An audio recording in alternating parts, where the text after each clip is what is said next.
Это телеканал Якутия-24, прямой эфир. С вами Влад Давыдов и итоги дня. Смотрите сегодня. 900 участников из 20 стран мира готовы к старту. В Якутске только что завершилось торжественное открытие международных интеллектуальных игр. Борьба за лучшее образование. В республике работает приемная комиссия для поступления в центральные вузы страны. Сколько мест запланировано и сколько уже приняли заявлений от абитуриентов. 20Н вместо 124-го в Якутске запустили новый пригородный автобусный маршрут. Как было раньше и как будет теперь по новой линии. Преодолеть себя. Трое нерингринцев организовали экспедицию по горам Бурятии. Насколько трудным выдался экстремалам такой пеший поход. Романтика на небе. В Якутске парень сделал девушке предложение во время прыжка с парашютом. Как это было? Знай наших, якутяне стали триумфаторами чемпионата России по легкой атлетике среди спортсменов с поражением опорно-двигательного аппарата. Кто и как смогли завоевать золото?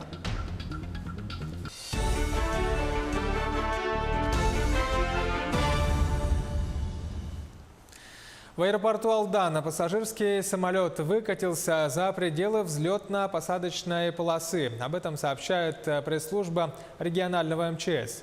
Авиаинцидент, по данным ведомства, произошел сегодня с самолетом Як-40 авиакомпании «Аэробратск».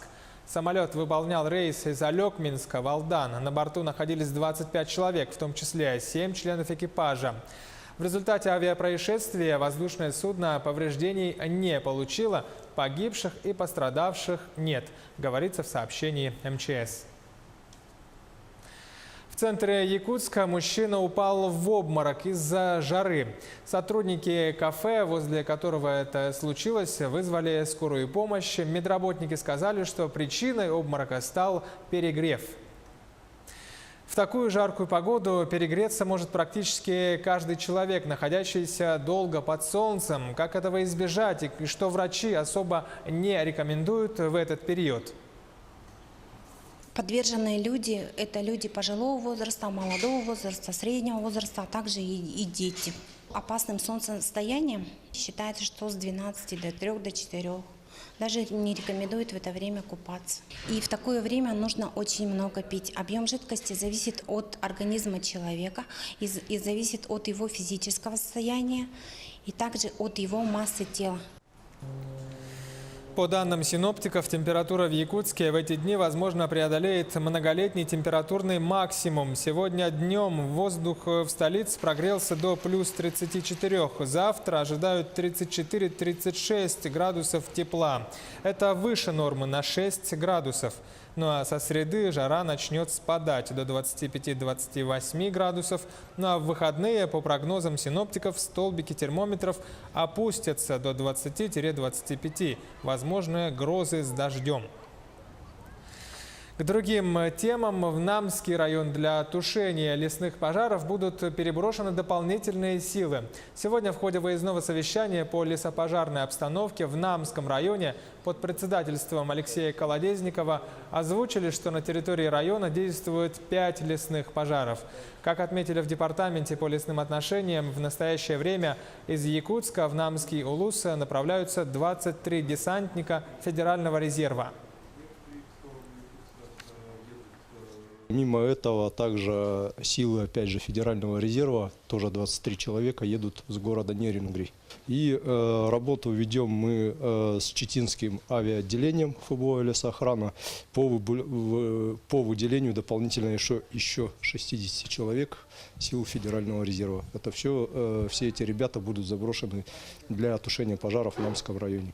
Ожидаем вот к концу недели, где-то в четверг, по информации УГМС, снижение температур, соответственно, даже возможно выпадение осадков. И если будет позволять облачность, то мы дополнительно будем также вызывать самолет-зондировщик Ан-26, также ФБО лесоохрана, который вызывает осадки. Ленское речное пароходство на днях открыло паромную переправу через реку Амгу в Амгинском районе. Она действует на участке республиканской дороги Амга по направлению Нижний Бестях, Усть-Мая. За работу переправы отвечает недавно отремонтированный паром СПЖ-83. По предварительному расписанию он будет курсировать 2 раза в сутки – в 11 часов дня и в 5 часов вечера. Но по мере загруженности могут вносить изменения в это расписание. Проезд на легковой автомобиль в один конец составит 400 рублей и 60 рублей за одного пассажира. Цена за перевоз ребенка – 30 рублей. Техническое состояние прекрасное у него. Грузоподъемность 40 тонн, так что на данный момент там автомобилей движения еще стабильного нету, что дорога еще не достроена. Легковые автомобили, УАЗики, это вполне по 4 автома свободно в легкую возим. Ну и в дальнейшем, я думаю, можем больше грузы возить, там КАМАЗы. До 40 тонн грузоподъемность вполне можно. Судоходные условия для нас приемлемые. Здесь плюсовый участок, глубины у нас достаточные. На плече мы здесь делали обмеры. Тут плюсовый участок где-то 5 метров глубина. Так что и причал мы делали прекрасный, и левый, и правый берег, так что мы можем работать круглый год, кроме зимы. Руководитель региона Айсен Николаев открыл всероссийскую студенческую стройку «Север» на Ченгинском нефтегазоконденсатном месторождении. Проект, который реализует по поручению президента страны, собрал больше 800 участников из 31 региона страны, от Севастополя до Камчатки. Якутию на стройке представляет студенческий отряд под названием «Хранители имени Тыгын-Дархана». Ребята уже имеют опыт работы на всероссийских стройках в Амурской и Челябинской областях. Также они работали в Якутске и Намском районе. «Север» – это самая масштабная студенческая стройка России за последнее время. Работы продлятся до конца августа. В течение 2 месяцев бойцы из 56 отрядов будут заняты на земляных, дорожно-строительных, малярно-штукатурных работах. Ну а в конце определят лучший стройотряд. Это, наверное, одна из самых больших строек, которая идет в нашей стране. И эта стройка крайне важна для страны. И я считаю, что вот молодое поколение, которое вкладывает свою энергию, свой талант в строительство объектов силы Сибири, конечно же, это и для них большая жизненная школа. А с другой стороны, это то, о чем, как всегда говорится, можно будет вспомнить потом, что именно твоими руками создавалось могущество нашей страны. Я рад, что здесь принимают участие ребята из 31 субъекта Российской Федерации. Это, наоборот, тоже, вот я считаю, вот когда ребята сюда со всей страны приезжают, смотрят, они понимают и масштаб нашей страны, масштаб вот этих огромных строек, которые сейчас ведутся.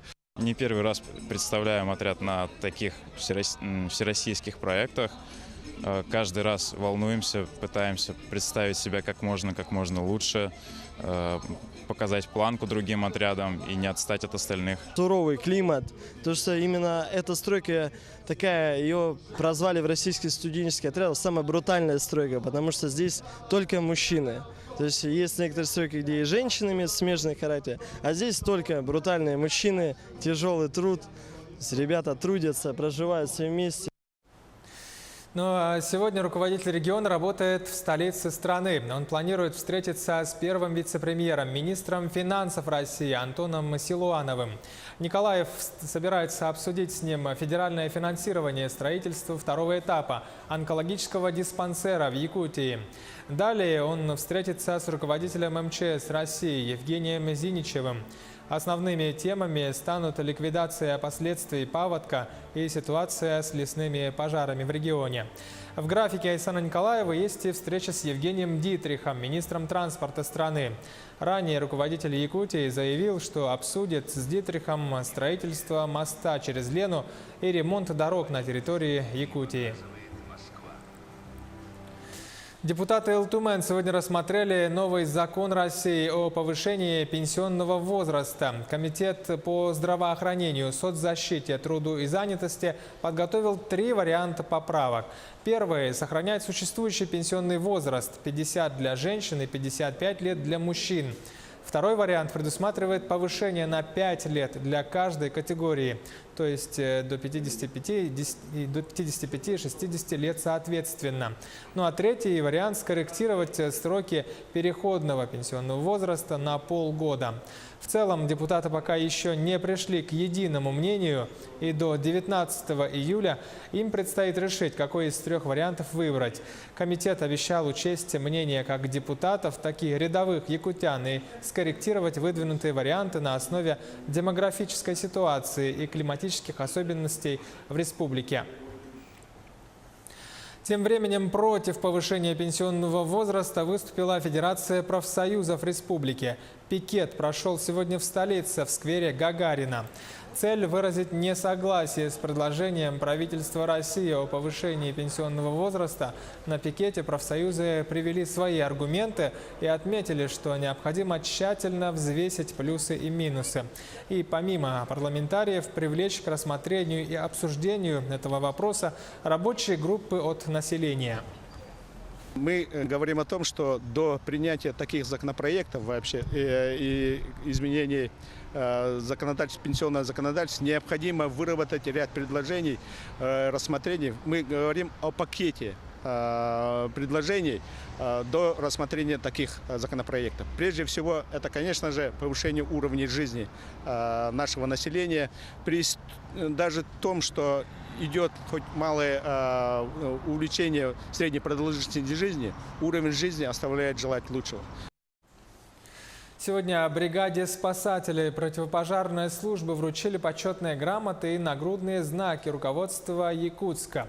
За проявленную отвагу и мужество наградили Григория Халина, Алексея Синянова, Рамина Газиева и водителя Николая Белых. Напомню, что 16 мая поступил вызов, что на озеро Соленое 2 подростков провалились под лед. Дети решили перейти напрямую, но примерно в 10 метрах от берега лед проломился. Выехав на место, спасатели перекинули лестницу через провал и вытащили детей. Это сотрудники вашего? Одному пожарному дал команду достать 2 веревки. Одну для того, чтобы детей доставать, одну, чтобы страховкой заниматься водителем. Все, после этого соорудили имитируемую переправу из подручных материалов, доски, бревна, все, что нашли рядом. После этого дал команду водителю, он у нас работает без боевой одежды пожарного, чтобы весить поменьше, чтобы прошел по лестницам вперед и занимался уже непосредственно, доставал детей со льда. Сначала он достал одного ребенка, потом второго ребенка, когда уже начали вытаскивать, он уже провалился под лед, мы по льду тащили, ломая. Все, после этого, как только вытащили детей на берег, прибыла служба спасения, передали им для обогрева и доставки в службу 03. Только что завершилось торжественное открытие международных интеллектуальных игр. Для участия в играх прибыли учащиеся из Гонконга, Сингапура, Ирана, Бангладеша, Казахстана. Всего участвуют 20 стран мира. Есть участники и из регионов России, Татарстана, Алтайского края, Калужской области и, конечно же, Якутии. В общей сложности это около 900 школьников. Подробнее об этих играх мы будем освещать в наших выпусках, не пропустите. 3 нерингринцев вернулись с экспедиции. Экстремалы поднимались на горы Бурятии. Насколько трудным выдался ребятам этот пеший поход, рассказывает наш корреспондент в Нерингре Лилия Ягудина. Лето 2018 года богато экстремальными приключениями. Из очередного похода вернулись 3 смельчаков. На этот раз целью было покорить высоты Бурятии, посмотреть на озеро Байкал с гор и оценить невиданные красоты с высоты 2200 метров, когда обзор открывается аж на 143 километра. Да, медведя видели, но далековато, там метров 200-300, наверное. Но мы специально шли, кричали, орали, чтобы, так скажем, не напасть, не попасться, чтобы неожиданно к медведю, потому что реакция непредсказуемая. Ну, я думаю, распугали всех зверей. Было весело, громко орали, кто что кричал, наорались, накричались. Следы зверя много, да. Ну, я именно по этой причине, я думаю, что мы никого не встретим. Ребята преодолели подъем в гору по ручью и ночевку на плато. Несмотря на то, что опыт подобных походов был только у одного участника, а путь проходил по непролазным местам зарослей сланника и звериным тропам, все прошло, как и задумывалось. Единственное, когда ты приходишь на новое место, то не всегда ясно, какой именно ландшафт тебя ожидает. То есть тут нужно понимать, что есть доля неточности как в картах, так и в современных вот этих вариантах, да, 3D-модели Google, например. То есть есть погрешность, а цена ее может быть такая, что ты ожидаешь увидеть там обычный ровный подъем, приходишь, а там 45-метровая скала вертикальная. К слову сказать, идею пешего похода таким маршрутом Кирилл, организатор и идейный вдохновитель, вынашивал несколько лет. Она пришла ему, когда любовался красотами из окна поезда, возвращаясь домой. Простое желание насладиться моментом со временем переросло в увлекательное путешествие. Масса эмоций, то есть остается что-то главное такое, как бы все, что какие-то мелочи, они просто растворяются, и ты начинаешь уже мыслить о главном. Кроме впечатлений и фотографий, участники похода привезли с собой в качестве сувениров необычные камни, которые нашли на плато. Получили ни с чем не сравнимый опыт, который можно приобрести только преодолевая все трудности, и теперь ни за что не променяют возможность отправиться в новую экспедицию. Лилия Ягудина, Нерюнгри. Исполняющий обязанности председателя правительства республики Владимир Солодов и министр образования Владимир Егоров встретились с президентом компании «Милсет» Роберто Идальго. Стороны планируют создать совместную ассоциацию школ международных интеллектуальных игр. В рамках проекта предусмотрены совместные научные учебные программы, дистанционное взаимодействие, мониторинг климатических изменений, дебатные и дискуссионные клубы. Кроме того, основным мероприятием Милсет является международная ярмарка, которая проводится каждые 2 года. И Министерство образования Якутии приняло решение, что в 2019 году школьники из нашего региона примут в ней участие. Ассоциации организации молодежи в Италии является самой старой в мире. Я хочу, чтобы наука и технологии стали самой важной частью жизни молодежи. Сейчас реклама, 1 минута. Оставайтесь с нами, смотрите во второй части итогов дня.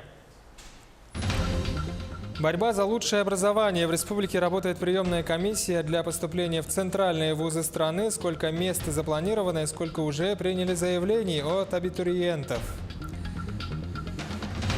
20 Н вместо 124-го. В Якутске запустили новый пригородный автобусный маршрут. Как было раньше и как будет теперь по новой линии. Романтика на небе. В Якутске парень сделал девушке предложение во время прыжка с парашютом. Как это было? Знай наших. Якутяне стали триумфаторами чемпионата России по легкой атлетике среди спортсменов с поражением опорно-двигательного аппарата. Кто и как смогли завоевать золото. Это Якутия-24, прямой эфир. Итоги дня мы продолжаем. В республике продолжает работу приемная комиссия для поступления в центральные вузы страны. В этом году запланировано 219 целевых мест в 42 высших и средних учебных заведениях России. За 2 недели от абитуриентов поступило уже более 300 заявлений. Сюжет нашего корреспондента Юрия Осипова. Сандал с детства увлекается компьютерами. Взрослую жизнь решил посвятить программированию. Поступать собирается в Петербургский государственный университет телекоммуникаций и информации. Я с самого детства люблю заниматься компьютером. 3 года назад впервые освоил свой первый язык программирования, и мне это понравилось. Решил дальше развиваться в этой структуре. Увидеть будущих студентов лично решили представители 10 учебных заведений России. Они не только рассказывают о направлениях обучения, в отдельных случаях принимают документы. Якутских абитуриентов здесь ценят. Из этого региона приходят ребята с очень хорошими баллами, и приятно иметь возможность принять у них документы на месте. Это их немножко успокаивает и дает шанс нам набрать более заинтересованных ребят, у которых могли быть определенные сложности с тем, чтобы приехать к нам лично. Ребята поступают по правилам целевого обучения. Программа действует в Якутии уже 26 лет. Существенных изменений в правилах приема нет. В этом году в комиссию подали 329 заявлений. Большая часть – технические, медицинские и педагогические специальности. Ребята, которые поступили в рамках целевого обучения по нашей линии, им предоставляются дополнительные меры социальной поддержки. Это оплата проезда до места обучения и обратно 1 раз в год, республиканская стипендия, а также возмещение оплаты проживания в общежитии. Кто станет студентом крупного российского вуза, решат по итогам заседаний Республиканской приемной комиссии. Судьба вчерашних абитуриентов станет известна в ближайшие дни. Юрий Осипов, Илья Сыромятников, НВК «Саха», Якутск. С сегодняшнего дня в столице запустили новый пригородный автобусный маршрут под номером 20Н. Он пришел на смену маршруту номер 124, который прекратил свою работу. Как было раньше и как будет теперь по новой линии, разбирался Александр Зубехин. 124-й канул в лету. Единственный автобусный маршрут, который курсировал по Намцирскому тракту. Доехать до дачи можно было утром, днем и вечером. Правда, пассажиров было немного. В связи со сложившейся ситуацией, ввиду того, что там отсутствовал пассажиропоток, так дачники у нас в основном осуществляют движение в выходные, дни праздничные, да, как это известно, маршрут стал нерентабельный. 124-й сняли, 20Н поставили. Схема движения практически полностью совпадает с 20-м автобусом. Только конечная остановка 20-ки – мелиорация. Для 20Н это продолжение маршрута. Дальше он следует по Намцирскому тракту и доезжает до СОТ 50 лет в вузы Якутии.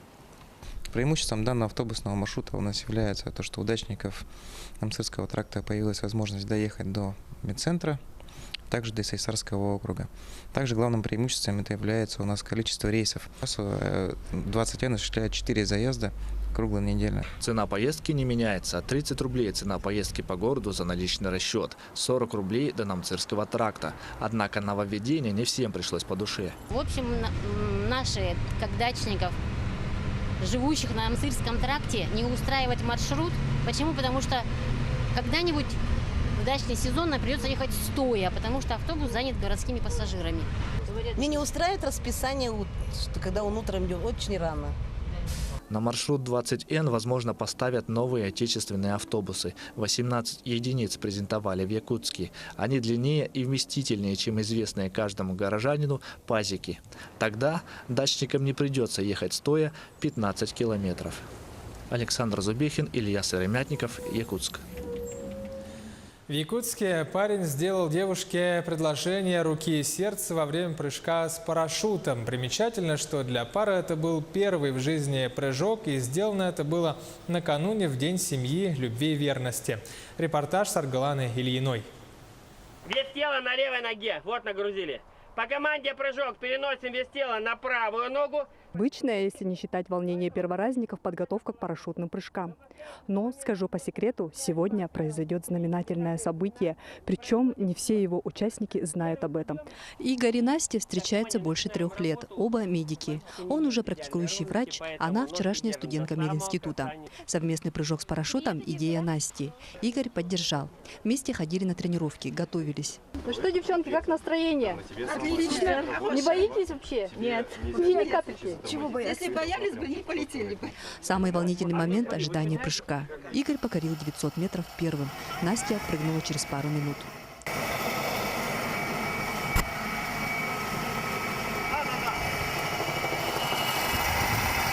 Мечта Насти исполнена. На земле ждал сюрприз. Огромный плакат и предложение руки и сердца. Сверху я увидела надпись: «Любимая, выходи за меня». Боже мой, это еще вдвойне волнительнее, чем случилось. Просто бы прыжок случился. Я уже летела, хотела 3 раза заплакать, 3 раза ура крикнуть, отпустить стропы. Я не знаю, просто это эйфория, вот прям вот ты так и... Нет, если честно, я даже не ожидала этого. Ты уже ответила, наверное, воздух. Да, в воздухе ответила. Да. Да. А чё, похлопать, чё, нет? Поздравляем!